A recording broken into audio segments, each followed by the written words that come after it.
penutupnya Ustaz. Baik. Jadi secara kesimpulan, bismillahirrahmanirrahim, saya dah bagi tahu tadi masalah dengan golongan yang suka membid'ahkan, mereka tidak membezakan antara tahqiq dengan takhrij. Tolong bagikan wire tu, BGA kabel.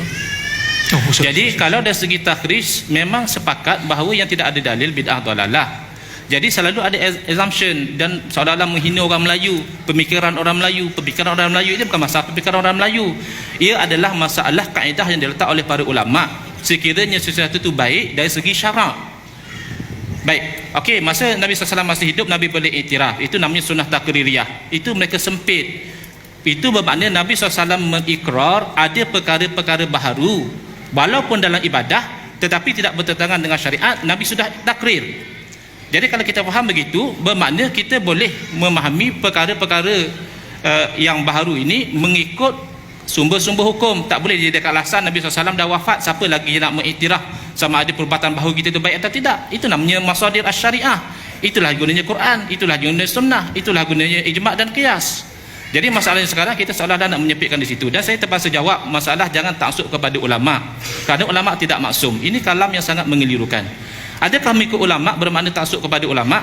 Sekarang ini kalam ini mengatakan jangan ikut imam-imam sebab mereka pun tidak maksum. Kita cuba faham, kita mengikut imam bukan kerana mereka maksum. Kalau kita mengikut seseorang kerana dia maksum, maka tidak ada seorang pun yang kita dapat ikuti selepas daripada Rasulullah SAW.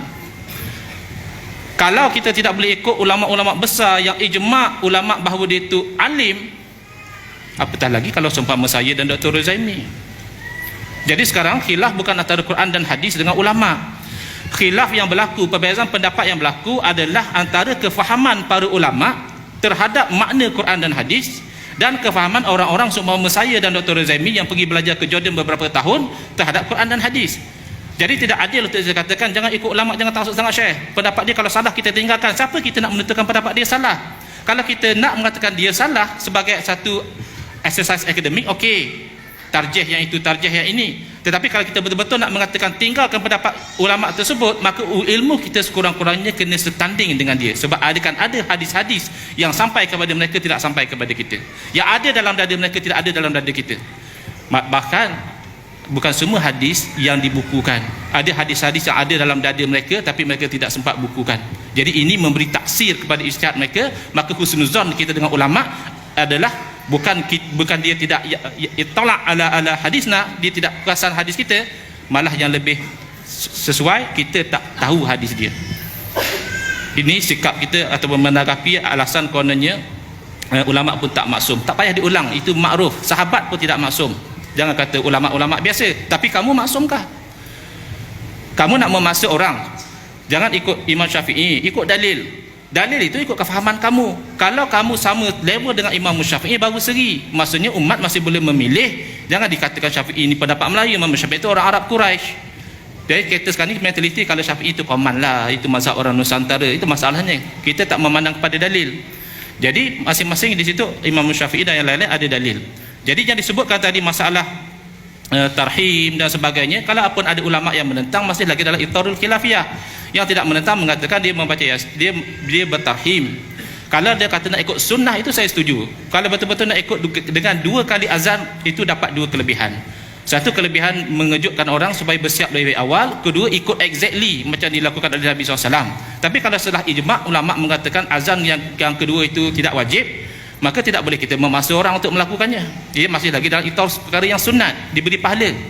Baik, kalau di sini pun kita kena raikan uruf. Kalau nak buat azan 2 kali boleh, tapi kena bagi tahu dulu, briefing dulu. Sebab nanti kalau orang yang tak tahu, dia terus main subuh azan pertama, kan masalah.